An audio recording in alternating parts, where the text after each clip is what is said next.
Buenas tardes. Bienvenidos a una nueva capacitación virtual organizada por la Dirección General de Presupuesto Público.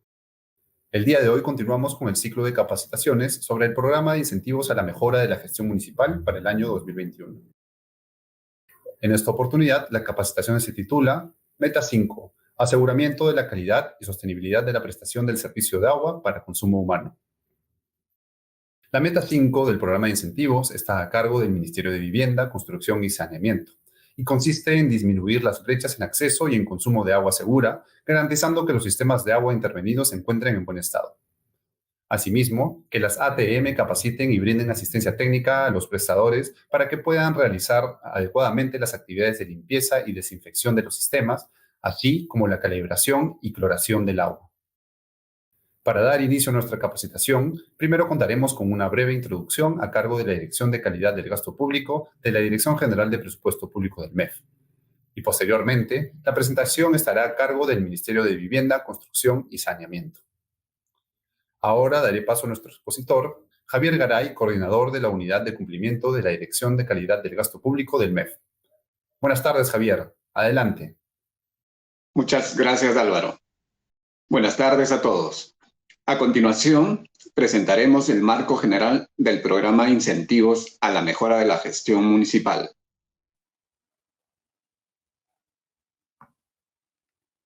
Esta presentación está organizada en 7 puntos que vamos a detallarlo en el transcurso de la presentación. Empezando por el marco general del programa de incentivos, como punto 2 la normatividad, punto 3 la clasificación municipal, 4 operatividad del PI, 5 los sectores responsables de las metas 2021, como punto 6 evaluación de metas y finalmente para terminar el punto 7 transferencias y uso de recursos. Empecemos por el punto número 1, el marco general. ¿Qué es el programa de incentivo a la mejora de la gestión municipal? Y aquí es muy importante considerar lo que se ha definido como programa de incentivo a la mejora de la gestión municipal. En específico, viene a ser un instrumento del presupuesto por resultados, ¿no? Impulsado por el Ministerio de Economía y Finanzas a través de la Dirección General de Presupuesto Público. El objetivo que busca esta herramienta del programa de presupuesto por resultados es mejorar la efectividad y eficiencia del gasto público de las municipalidades. Trata de vincular el financiamiento a la consecución de resultados asociados a los objetivos nacionales. Es decir, dinamiza un poco lo que viene trabajando los diferentes programas presupuestales. Ahí, como vemos en el gráfico, los instrumentos del presupuesto por resultados están en color gris y los incentivos a la gestión municipal son parte como instrumento del programa presupuestal. Sin embargo, el programa de incentivos a la mejora de la gestión municipal es una herramienta en general de todos los incentivos a la gestión municipal.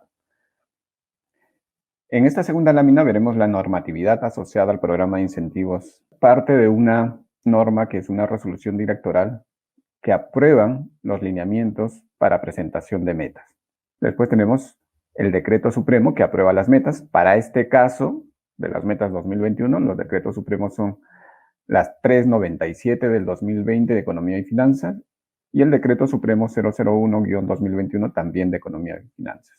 La resolución directoral que aprueban los cuadros de actividades para estas metas que están vigentes en el 2021 se refiere a la resolución directoral 001-2021 de Economía y Finanzas, ¿no? Publicado el 16 de enero del 2021.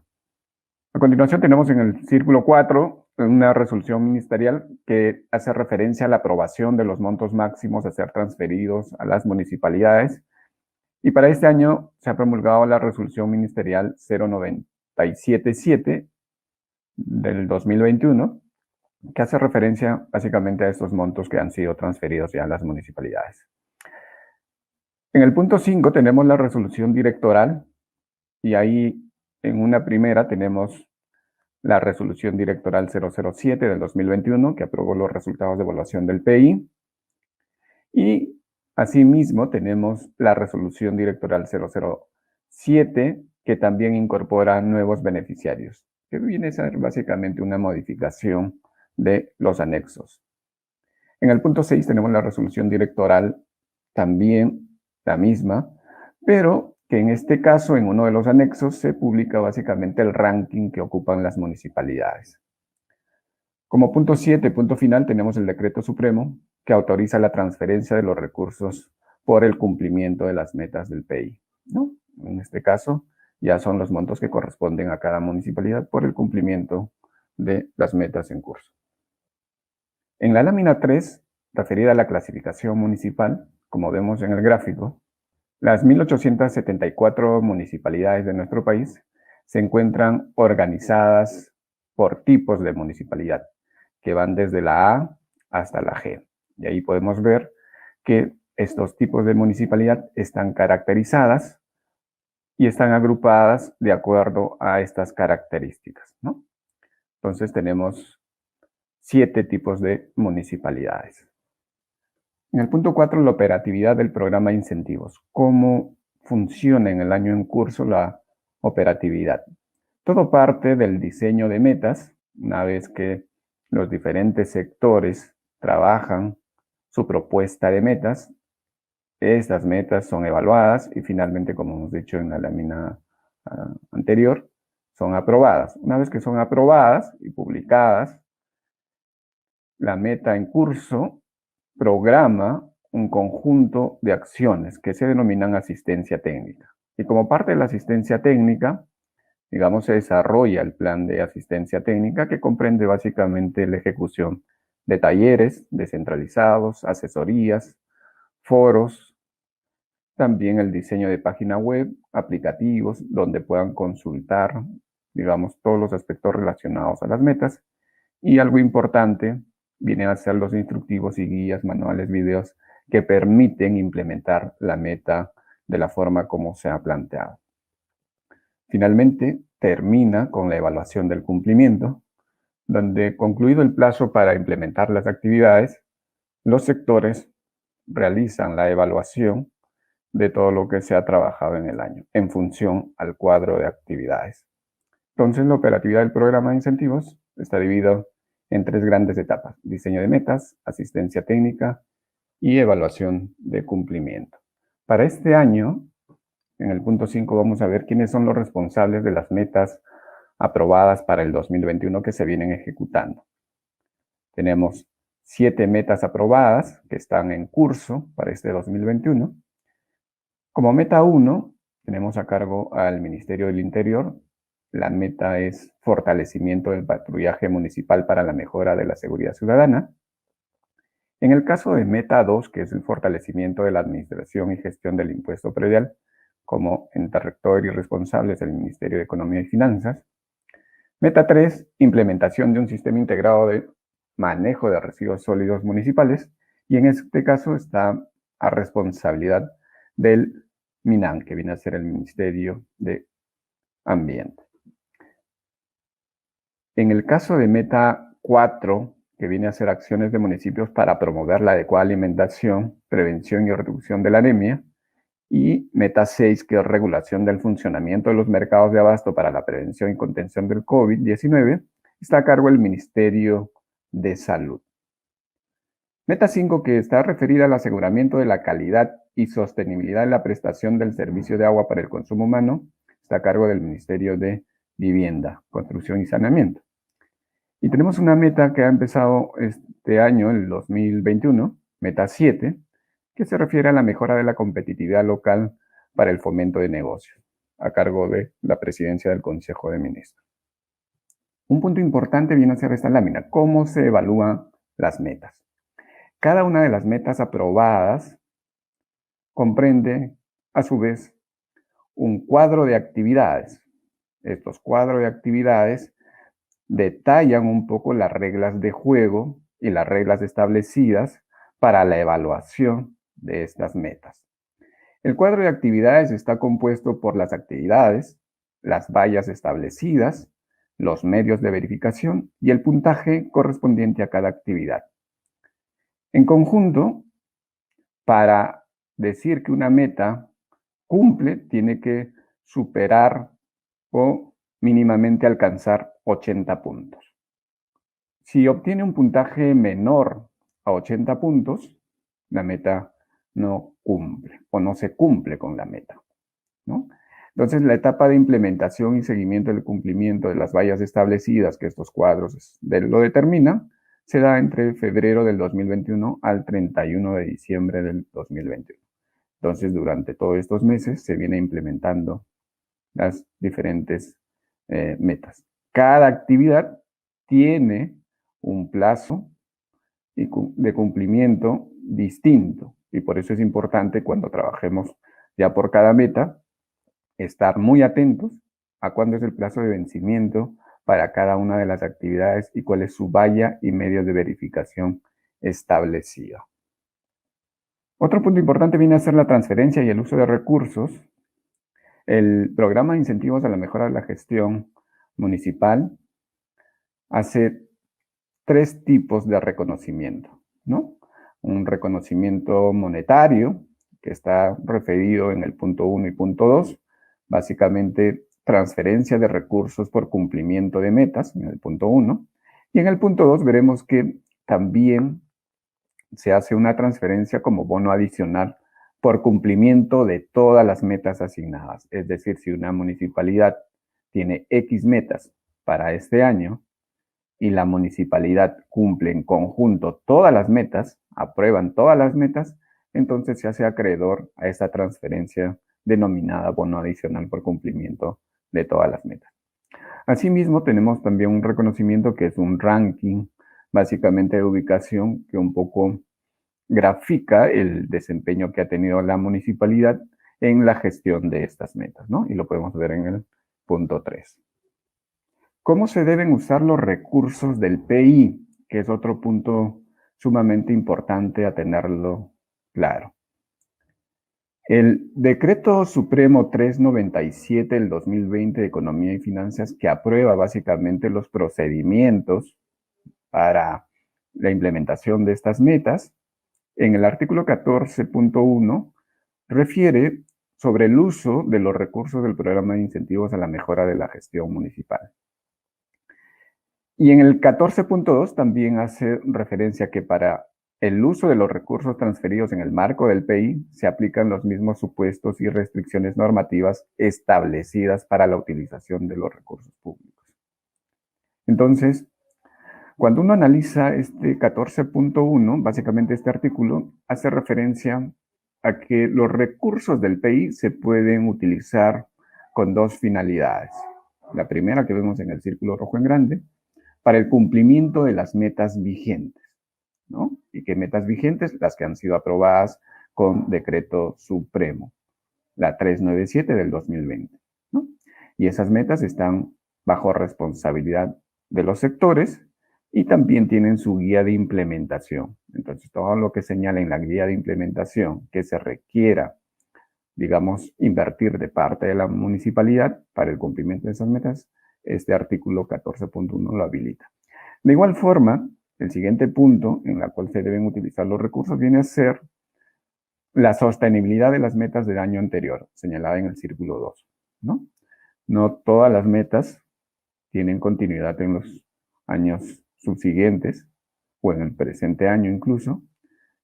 La municipalidad estratégicamente debe organizar y disponer sus recursos para dar y para asegurar la continuidad de la función y de las acciones de aquellos aspectos y de aquellas funciones que ya no son meta para el presente año, ¿no?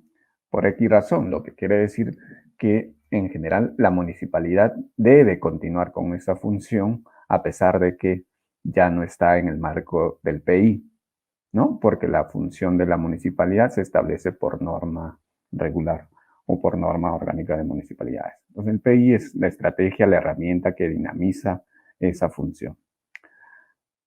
Ok.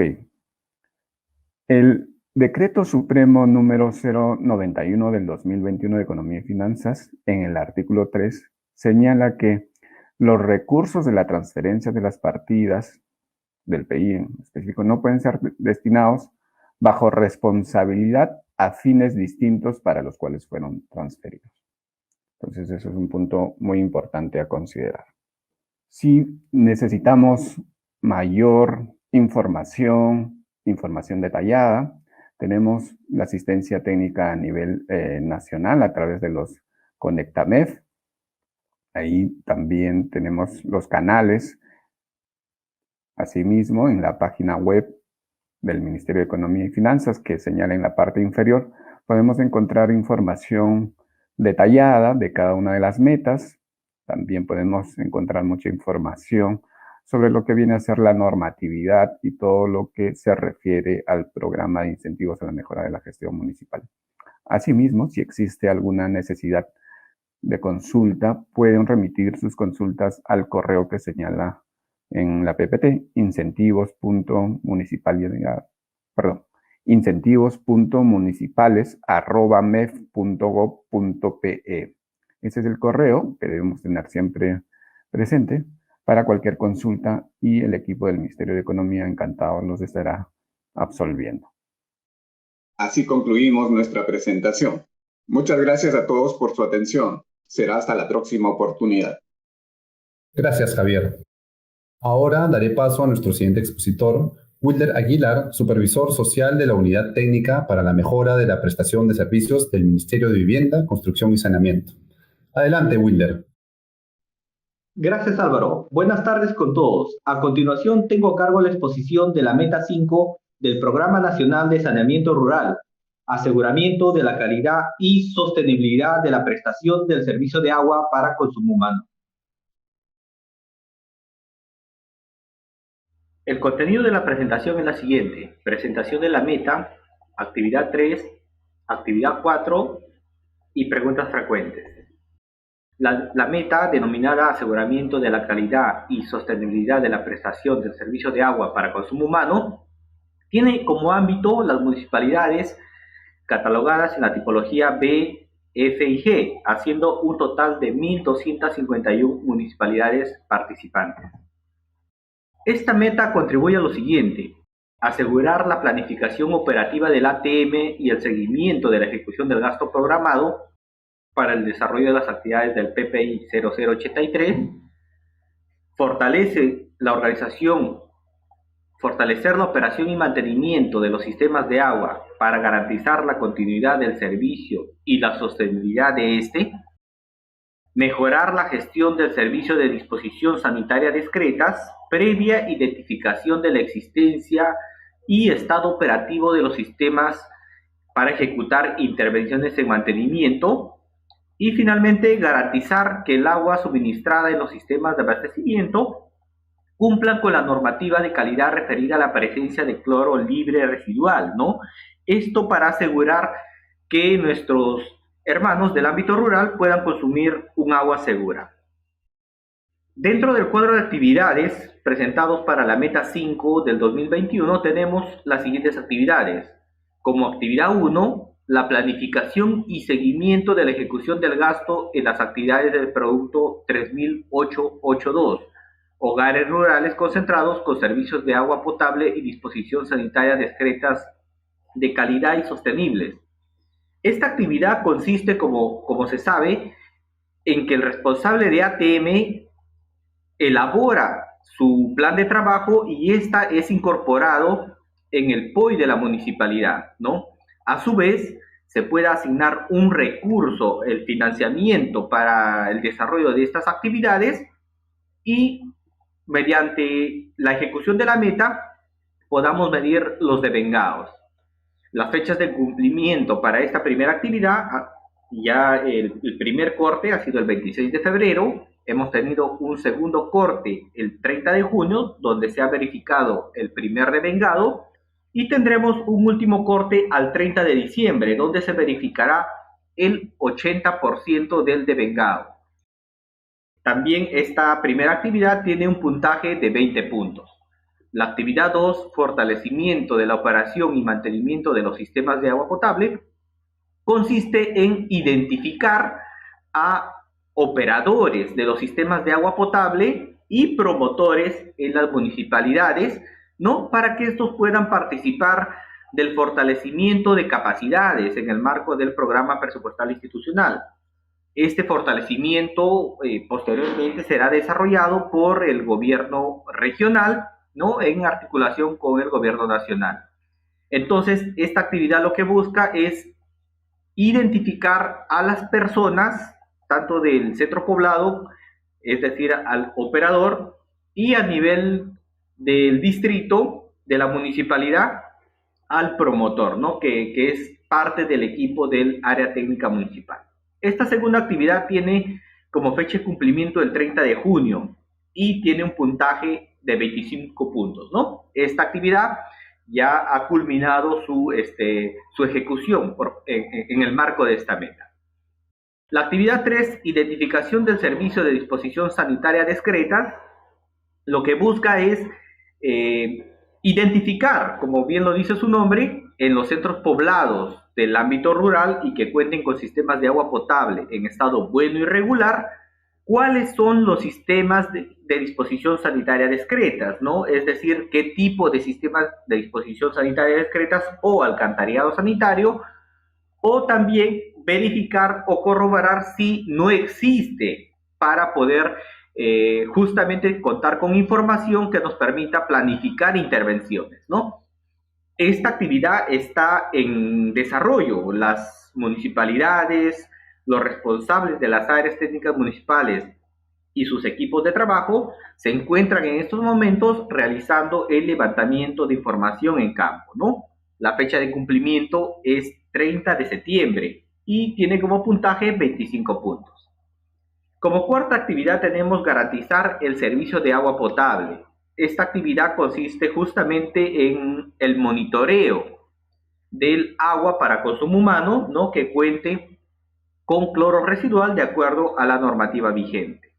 En este caso, este monitoreo se ha programado para ser realizado durante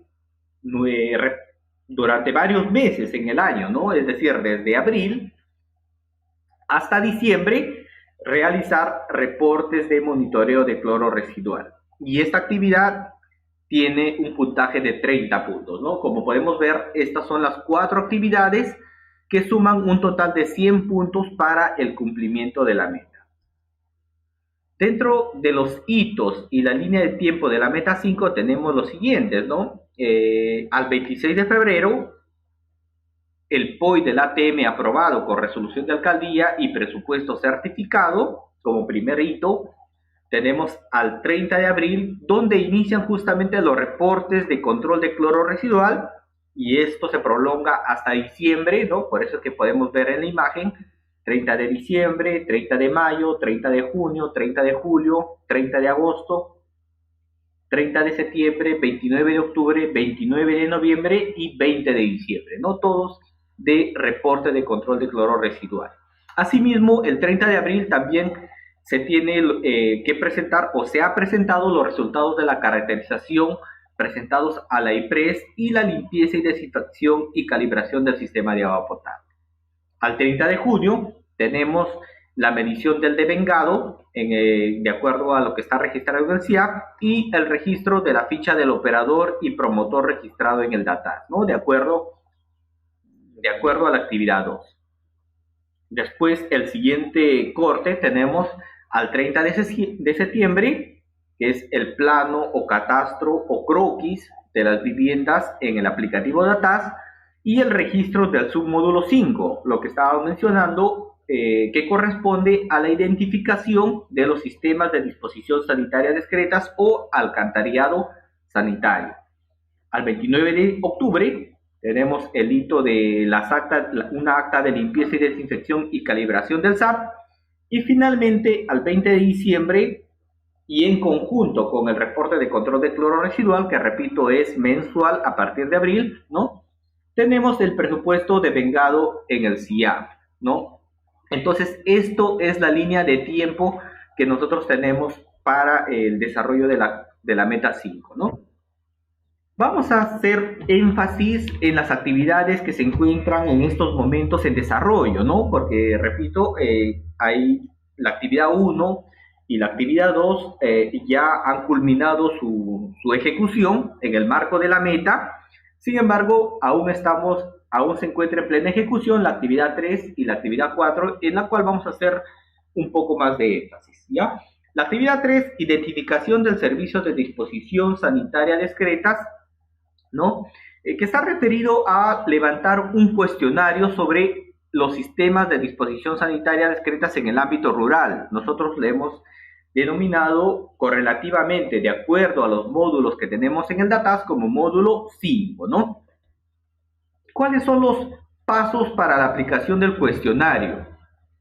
En primer lugar, antes de ir a campo, ¿no?, el equipo responsable debe asegurarse de contar con todos los instrumentos para el entrevistador, es decir, las fichas, los materiales necesarios. Por ejemplo, estaríamos hablando de GPS también, porque dentro del levantamiento de esta información que es a nivel de vivienda, se solicita, por ejemplo, la georreferenciación de cada una de las viviendas que se va a verificar, ¿no? Entonces, obviamente, un paso previo para la aplicación del cuestionario es que tenemos que tener todo nuestro material a la mano disponible, ¿no?, para poder desarrollar adecuadamente nuestra actividad. También se debe contar con la implementación de un plan COVID. Actualmente, en el contexto en que nos encontramos, no podemos descuidar las medidas de seguridad con respecto al contagio, ¿no?, y a la propagación del COVID. Entonces, todo nuestro equipo debe contar con sus elementos, sus herramientas, sus equipos necesarios para cuidarse, ¿no?, y tampoco no propagar el COVID con las personas de los centros poblados que puedan interactuar. Entonces, de todas maneras, se tiene que implementar un plan COVID. Y finalmente, la aplicación del cuestionario módulo 5, ¿no? Como repito, contar con toda esta información de acuerdo a la cantidad de viviendas que vamos a visitar en cada centro poblado. Y esto lo podemos verificar en la información que ya tenemos registrado en el DATAS. Otras consideraciones generales. Por ejemplo, el cronograma para la aplicación del módulo 5. ¿Cómo es que se realiza esta aplicación del módulo 5, ¿no? ¿Cuál es el procedimiento o cuáles son los pasos para registrar este módulo 5? Tenemos varios casos. Como caso 1 tenemos los centros poblados que cuentan con alcantarillado sanitario. Cuando contamos centros poblados que cuentan con alcantarillado sanitario, debemos registrar en primer lugar el padrón de viviendas, ¿no?, de esta tipología de alcantarillado sanitario. Es aquí donde nosotros vamos a identificar a cada una de las viviendas y si es que éstas están conectadas a la red de alcantarillado. De acuerdo a esta información y en las viviendas que se identifique estén conectadas a la red de alcantarillado, debemos aplicar la ficha módulo 5.6, que es para las viviendas intradomiciliarias, ¿no?, donde se va a verificar toda la información de, vamos a decir, de los baños que hay en las viviendas, ¿no?, y sus condiciones.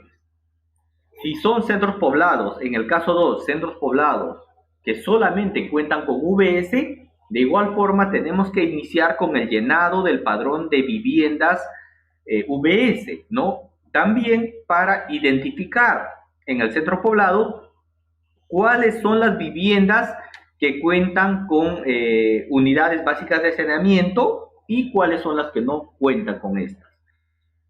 Para el caso de las que cuentan, de acuerdo a la tipología de la VS que se encuentra en cada vivienda, se deberá aplicar la ficha módulo 5.1, 5.2, 5.3 o 5.4, ¿no? Entonces, en primer lugar, siempre hay que llenar el padrón de viviendas, que básicamente es realizar un barrido, ¿no?, vivienda por vivienda en el 100% de viviendas del centro poblado, para identificar cuáles o qué viviendas tienen VS y qué viviendas no tienen, ¿no? Y finalmente tenemos un caso 3, centros poblados con alcantarillado, pero adicionalmente también cuentan con viviendas con VS, ¿no? Es decir, seguramente hay algunas viviendas que por de repente distancia, de repente por nivel o por condiciones económicas, también las familias no se han conectado aún a la red de alcantarillado, pero cuentan con VS. En este caso, el procedimiento es el mismo. En primer lugar, se debe rellenar el padrón de viviendas alcantarillado para identificar cuáles son las viviendas que sí tienen conexión o están conectadas al alcantarillado, identificar qué viviendas no están conectadas, pero sí podrían contar con VS, y qué viviendas no están ni conectadas a la red de alcantarillado ni tampoco tienen VS, ¿no?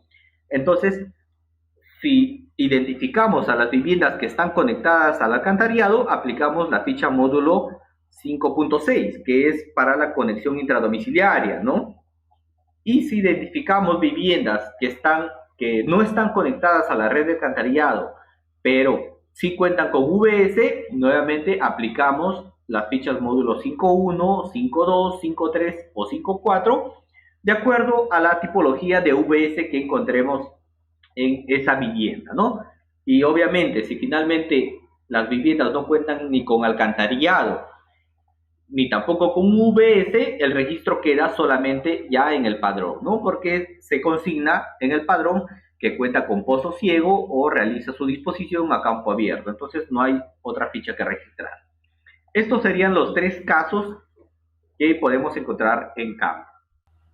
Como consideraciones generales para el llenado del módulo 5, debemos tener en cuenta que ya en el módulo 1, ¿no? en el módulo general del DATAS, contamos con una pregunta la pregunta 107, que nos dice si el centro poblado cuenta con sistemas de disposición sanitaria discretas, ¿no? De unidades básicas de saneamiento o UBS. Ya esa información es una información de referencia para saber si en el centro poblado existen o no existen viviendas con sistemas de disposición sanitaria discretas o alcantarillado sanitario, ¿no? Entonces, esto es importante porque es una información previa.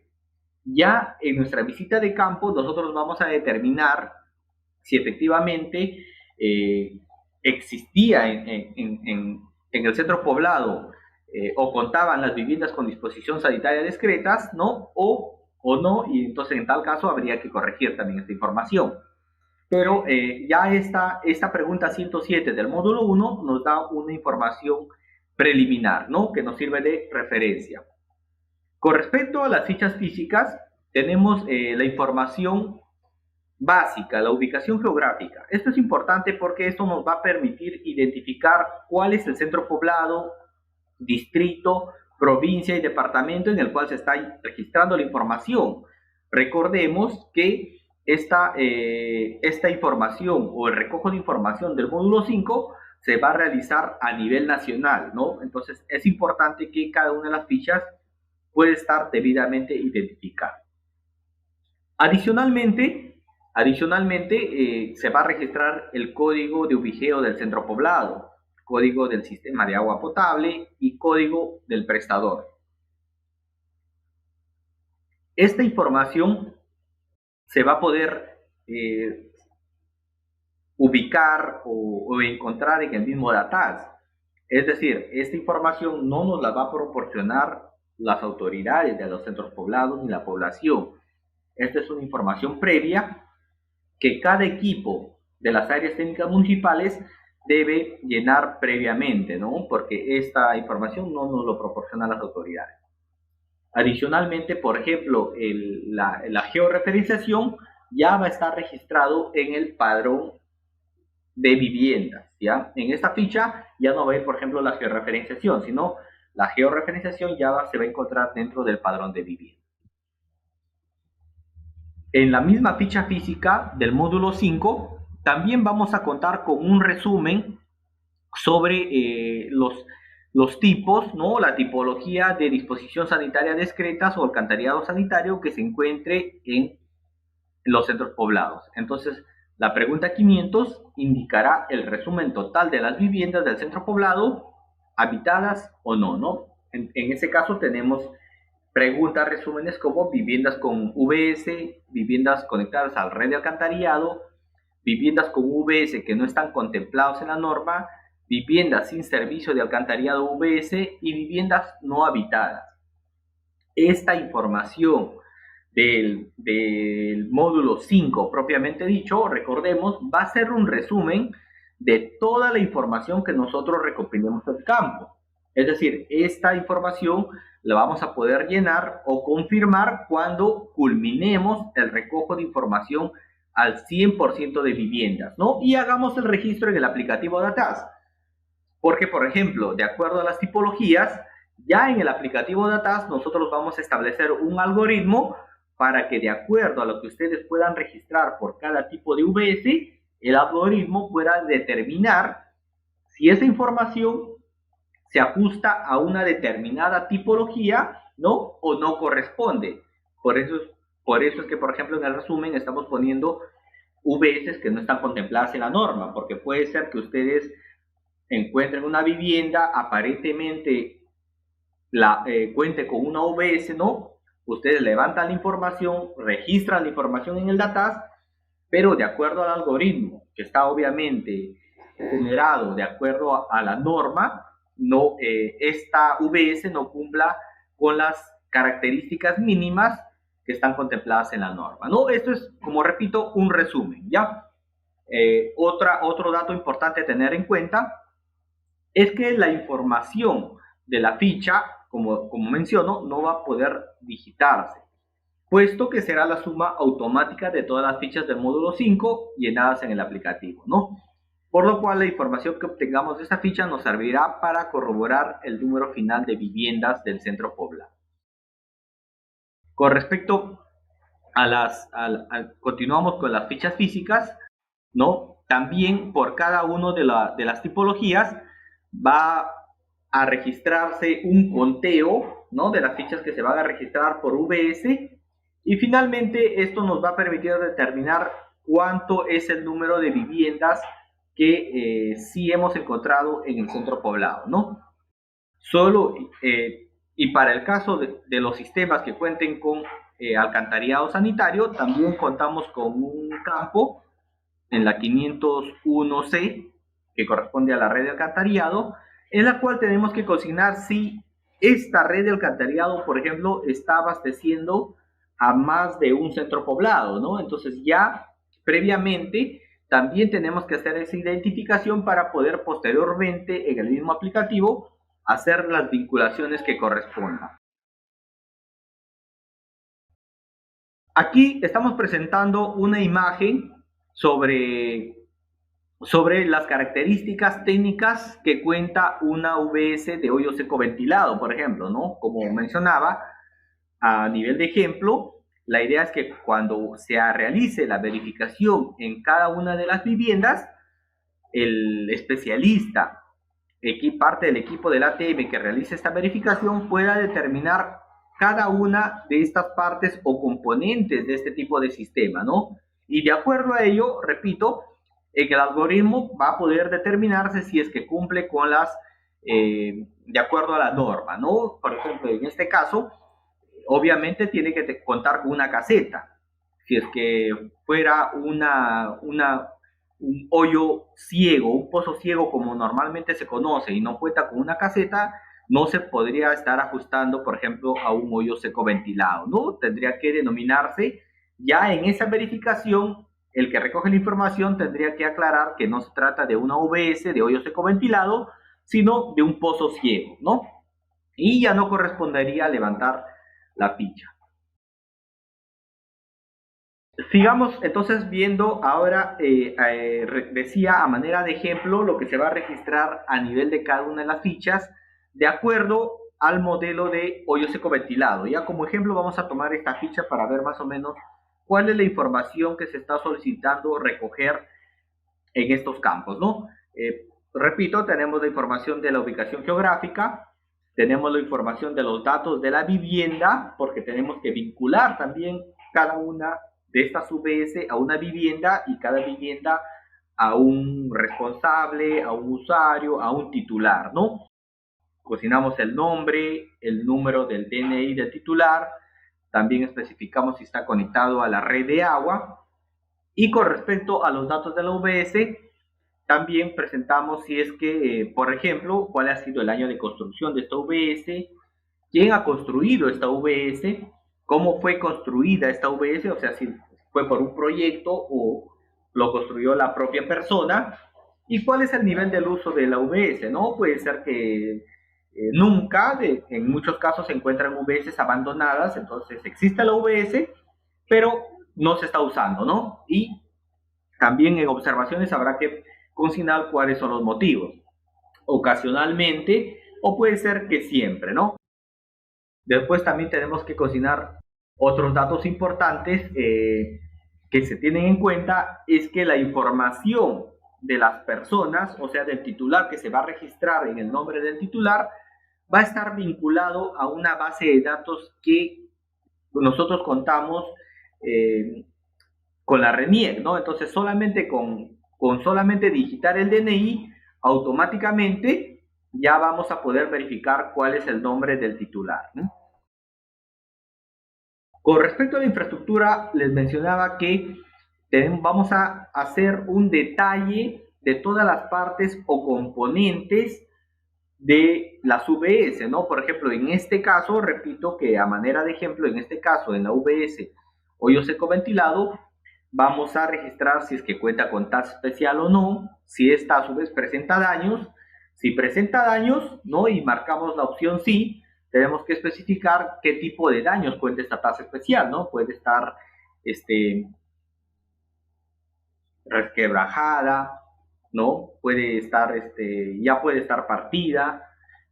Después también podemos evaluar las paredes de la caseta, ¿no? Si cuenta o no cuenta.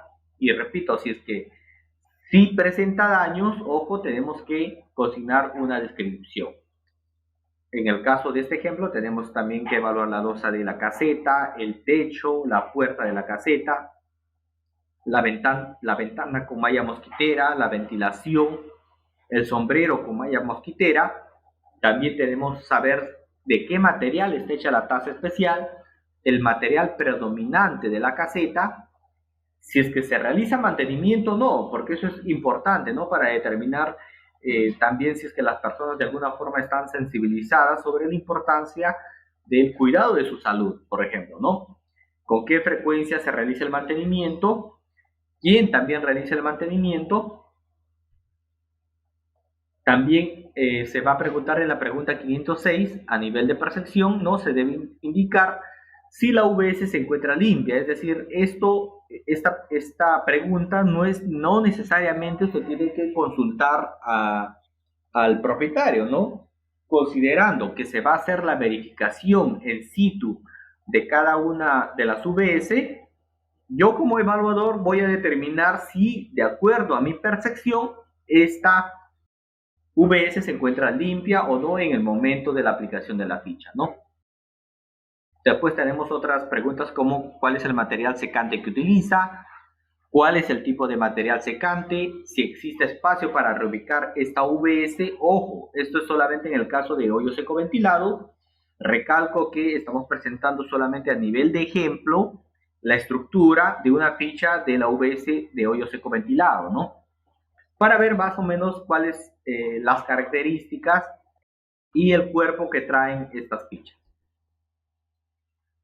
También en el tipo hoyo seco ventilado contamos con una caseta para aseo personal, ¿no? Entonces también cada una de las partes tienen que ser evaluadas, como la ducha, paredes de la caseta, losa de la caseta, techo de la caseta, puerta de la caseta y lavadero multiuso. Con respecto al material predominante, también tenemos que identificarlo, si se realiza mantenimiento, con qué frecuencia se realiza mantenimiento, pero ya hablando de la caseta de uso personal y quién realiza el mantenimiento.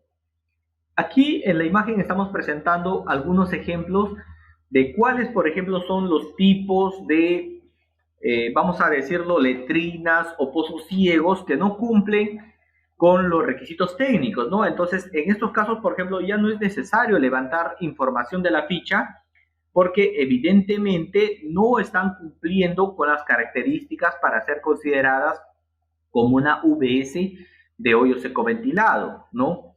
Se puede evidenciar claramente que son construidas de manera artesanal y no están cumpliendo con todas las características y condiciones esperadas para este tipo de VS.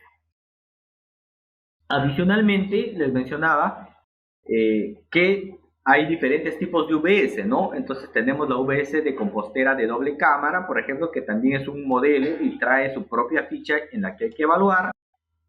Tenemos la compostera para zonas inundables. Normalmente estas VS están construidas en las zonas de selva, ¿no?, donde hay inundación. Tenemos la VS con tanque séptico mejorado, que normalmente se conoce como arrastre hidráulico, ¿no?, donde se usa tipo un baño de ciudad, vamos a decirlo así. Se echa agua al inodoro y esta pasa ya a unos tanques especiales, ¿no? Tenemos después la tipología del red de alcantarillado, ¿no?, convencional o red de alcantarillado condominial. Y si es que estas cuentan con red de alcantarillado sanitario, ¿no?, también debemos llenar la ficha 5.6, que es conexiones intradomiciliarias, ¿no?, para determinar efectivamente si está conectado al alcantarillado, pero justamente cuáles son los elementos que cuenta esta familia, esta vivienda, para realizar su disposición sanitaria discreta, ¿no?, y determinar su estado.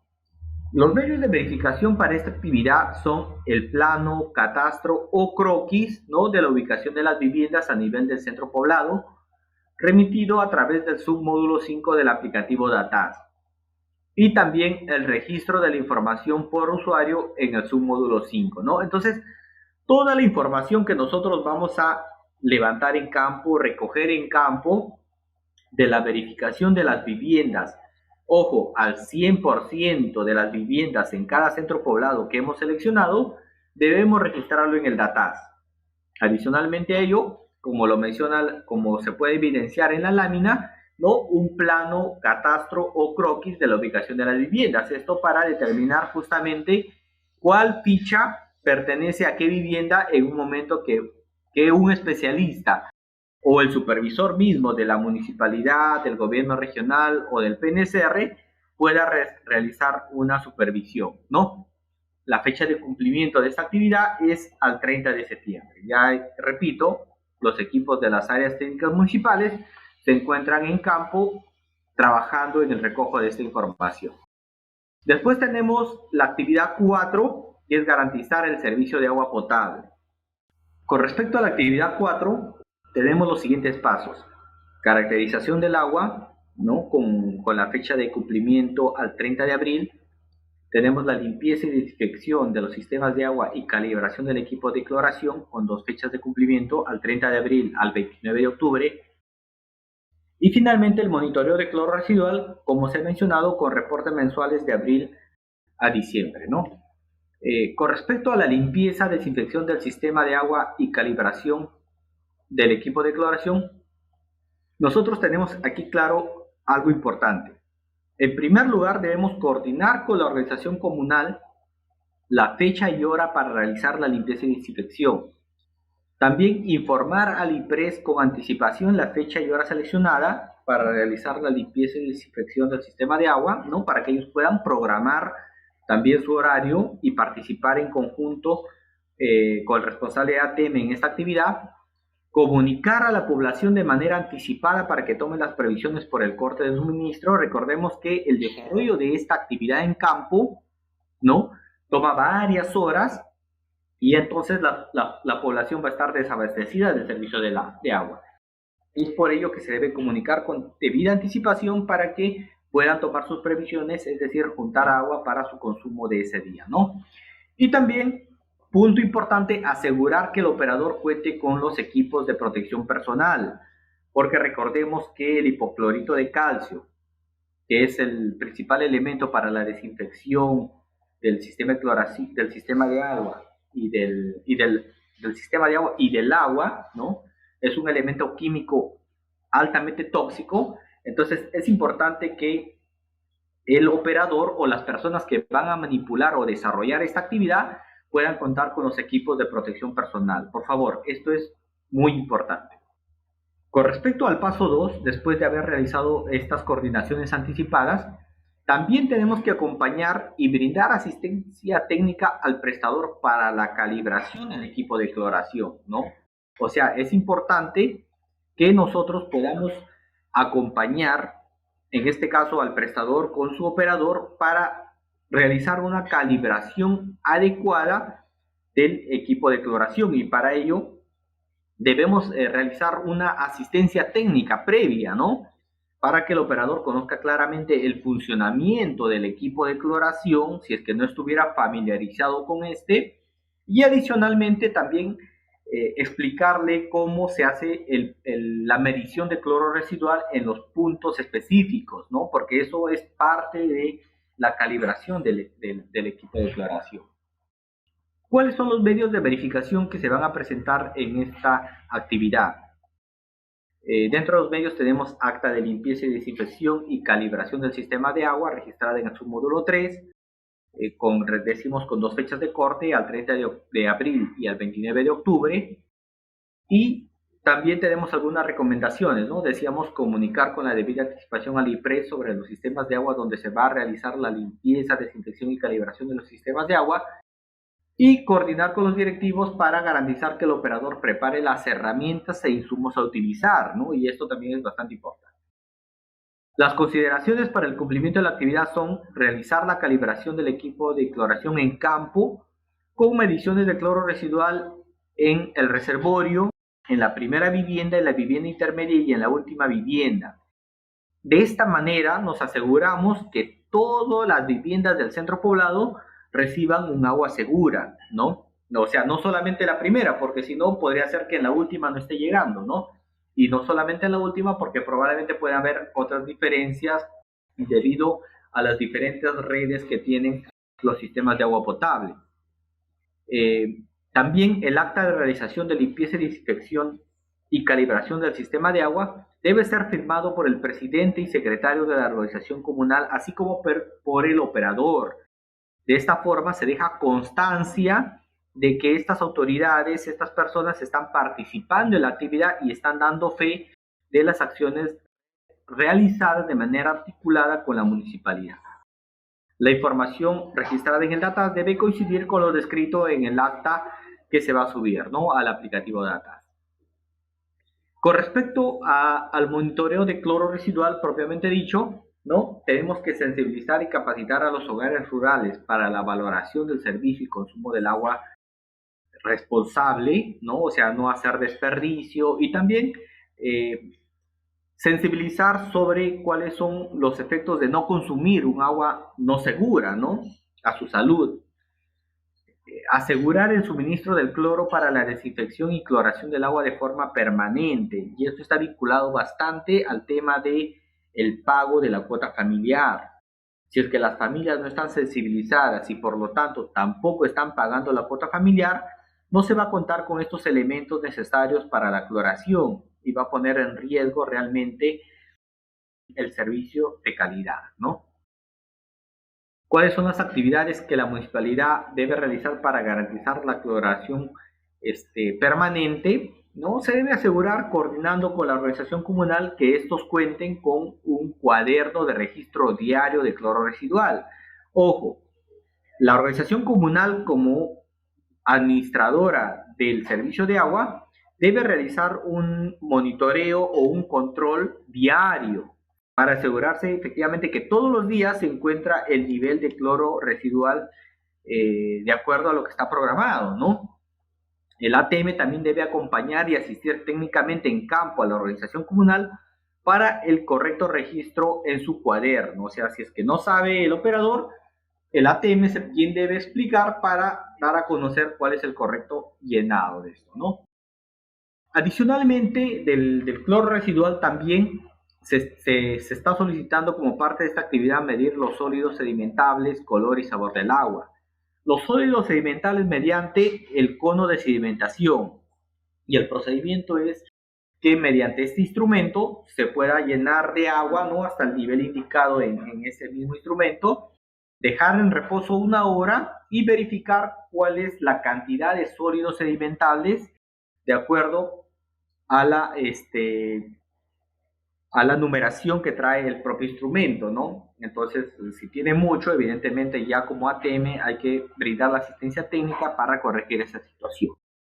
Con respecto al tema de color y sabor, básicamente son mediciones a nivel de percepción, ¿no? Es decir, el operador o el que realiza la medición no va a tomar o no va a hacer comparaciones, que lo puede hacer, pero la idea de la actividad es que a los propios usuarios de las viviendas donde se va a realizar esta verificación de color y sabor del agua, se pueda consultar, ¿no? Si es que en los últimos días han evidenciado color diferente al agua o un sabor que sea diferente a lo normal, ¿no? Es decir, puede ser, estar llegando agua con sal, ¿no? O el color puede estar presentando color rojizos, azul, o diferente color. Bueno, esto es una información que el titular de las viviendas, o sea, las personas, nos puedan informar y esto se pueda registrar en la ficha, ¿no? Para también evaluar cuáles son las causas y tomar medidas correctivas, ¿no? El ATM en coordinación con la organización comunal.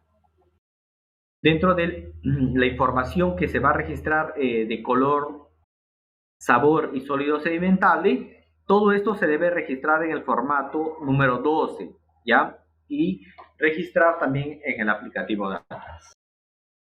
Con respecto al monitoreo de cloro residual, la municipalidad debe coordinar con el personal de la IPRES que efectuará el monitoreo de los parámetros de cloro residual en los sistemas de agua seleccionados, el cual debe realizarse de manera mensual. Recordemos que, decíamos, la organización debe realizar un monitoreo diario, pero para efectos de la actividad, el ATM, en coordinación con el representante de salud, ¿no? El responsable, debe realizar por lo menos una verificación mensual para el reporte que van a realizar en el marco de la meta. Esta información también debe ser subida al submódulo 3 del aplicativo de ATAS, ¿no? Con las respectivas firmas solicitadas de acuerdo a lo que está establecido en la guía. ¿Cuáles son los puntos que se van a verificar en cada uno de los monitoreos? Es el reservorio, primera vivienda, vivienda intermedia y última vivienda, ¿no? En todos los casos deberá cumplirse con un cloro mayor o igual a 0.5 miligramos por litro, ¿no? En el caso de que la IPRES, por el contexto COVID, en muchos casos está abocada a esta epidemia, entonces lo que debe hacer y el responsable de salud no puede acompañar a realizar estos monitoreos, también puede coordinarse con el especialista del área de gestión territorial, ¿no? O también se puede realizar la toma de muestra en compañía del fiscal de la organización comunal o el promotor de salud del centro poblado, ¿no? O sea, todas estas opciones son válidas para poder tener una persona que corrobore esta actividad que está realizando la municipalidad, ¿no? Quienes además deben firmar en cada uno de los reportes, dando fe de la veracidad de esta información, consignando sus nombres, su número de celular de la persona que vive donde se tomó la muestra. ¿Cuáles son los medios de verificación para esta actividad número 4? Con respecto al cloro residual, decíamos reportes mensuales, 9 reportes, desde abril hasta diciembre. Ojo, el registro es en cada mes. O sea, no es que yo voy a aplicar mi ficha de monitoreo cada mes y a diciembre voy a hacer el registro al final. No.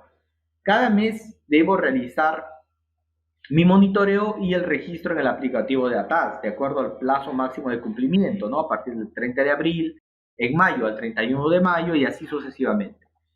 De igual forma con los reportes de sólido sedimentable, color y sabor del agua, en las mismas fechas, 9 reportes, ¿no? De acuerdo a los plazos también que están establecidos en esta lámina y que lo podemos encontrar en la guía para el cumplimiento de la meta. Con respecto a las preguntas frecuentes, tenemos algunas preguntas que nos han realizado diferentes responsables de ATM a nivel nacional y las hemos consolidado en esta lámina, ¿ya?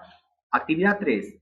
Con relación a la identificación del servicio de disposición sanitaria discretas, y o sistemas de alcantarillado sanitario, ¿cuántas viviendas se debe verificar como mínimo?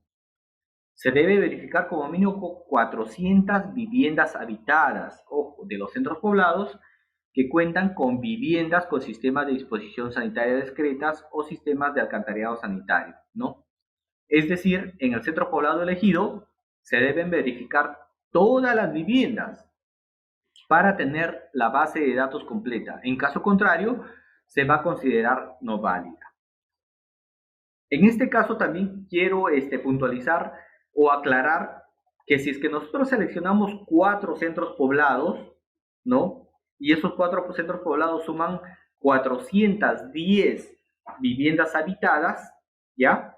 Yo debo culminar de realizar la verificación en esas 410 viviendas habitadas. O sea, no puedo llegar a las 400 y decir, ya llegué a mi mínimo y lo dejo, ¿no? Y dejo el último centro poblado en verificación por la mitad. No se puede.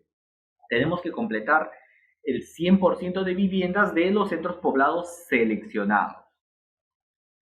Solo debo considerar los sistemas seleccionados en la meta 5 del PEI 2020 para la identificación de viviendas con servicio de disposición sanitaria discretas o alcantarillado sanitario. No siempre. En el escenario de que con el total de viviendas habitadas en los centros poblados seleccionados no alcance la cantidad mínima, la municipalidad debe seleccionar otros centros poblados que también estén abastecidos obviamente por sistemas de agua potable en estado bueno y regular, ¿no? Entonces, no solo con el número de viviendas habitadas de los sistemas donde se va a monitorear cloro residual. Si es que me falta, tengo que sumar más centros poblados hasta llegar a mi cantidad mínima, ¿no? Otra pregunta, si un centro poblado abastecido por un sistema de agua seleccionado en 2020 no cuenta con viviendas de sistemas de disposición sanitaria discretas o alcantarillado sanitario, igual debo realizar la verificación. Se debe seleccionar otro centro poblado con sistemas de disposición sanitaria discretas o alcantarillado sanitario, que cuente con sistemas de agua en estado bueno o regular para realizar la verificación. Solo en el caso que ya no se encuentre con ningún otro centro poblado con sistema de disposición sanitaria discreta o alcantarillado sanitario, ¿no? De acuerdo al DATAS, que cuente con sistemas de agua en estado bueno o regular, se debe realizar la verificación en dicho centro poblado. O sea, es decir, estos son los criterios de priorización que debemos tener para seleccionar a nuestros centros poblados donde vamos a hacer nuestro levantamiento de información. En resumen, en primer lugar, priorizo los centros poblados donde estoy monitoreando el cloro residual. Pero esos centros poblados verifico si es que cuentan con sistemas de disposición sanitaria discreta. Si es que todos esos centros poblados cuentan con sistema de disposición sanitaria discreta, los selecciono y verifico si cumple con las 400 viviendas, ¿no? Pero si uno de estos centros poblados no contase con sistema de disposición sanitaria discretas, yo puedo dejar uno de estos centros poblados y buscar en otros centros poblados que cuenten con sistema de agua en estado bueno o regular, pero que sí cuente con sistema de disposición sanitaria discreta. O sea, la priorización 1 es centro poblado que cuente con sistema de disposición sanitaria discreta, ¿no? Sobre esta condición priorizo donde estoy monitoreando cloro residual y si es que no alcanza, completo con otros, ¿ya? Pero la premisa principal es centros poblados con sistema de disposición sanitaria discretas, ¿no? Para poder hacer mi levantamiento de información. Ahora, si es que ninguno de estos centros poblados contase con disposición sanitaria discretas, o sea, no los que donde estoy monitoreando cloro residual, tampoco los que donde no estoy monitoreando el cloro residual, ahí sí debo priorizar ya el levantamiento de la información solo donde monitoreo el cloro residual, ¿no? Y justamente esta pregunta hace referencia a eso. Dice, ¿qué debo hacer si en mi distrito no tengo ningún centro poblado con sistemas de disposición sanitaria discretas y o sistemas de alcantarillado sanitario, ¿no? Entonces, se debe verificar todas las viviendas de los centros poblados en los cuales se encuentran ubicados los sistemas seleccionados para reporte de la actividad 4. O sea, de todas maneras, si es que en mi en mi distrito ya no hay ningún centro poblado con sistema de disposición sanitaria discretas, igual voy a priorizar los centros poblados donde estoy monitoreando mi cloro residual, ¿no? Y igual tengo que verificar las viviendas para corroborar, hasta llegar hasta mi meta mínima de 400 viviendas habitadas, como lo dice la NAMIA, ¿no? En el centro poblado elegido se deben verificar todas las viviendas para tener la base completa. En caso contrario, la información no se considerará válida, ¿no? ¿Y qué ficha o qué formato, qué herramienta aplico en estos casos? Solamente ya tendría que aplicar la ficha del padrón de viviendas. Porque como sabemos, el padrón de viviendas prácticamente es el punto de partida. La ficha, el formato que nos va a determinar si es que aplico la ficha especializada módulo 5, 1, 2, 3 o 4 o no aplico nada, ¿no? Porque en el padrón vamos a hacer este ejemplo práctico, ¿no? Yo voy a una vivienda con mi padrón, consulto, levanto obviamente toda la información general que se solicita, pero consulto si tiene VS, no tiene, entonces paso a la siguiente vivienda, no tiene, paso a la siguiente vivienda, pero yo ya voy llenando mi padrón de vivienda. En el caso que encontrase alguna vivienda que sí cuenta con VS, aplico mi ficha especializada de acuerdo a la tipología que corresponda, ¿no?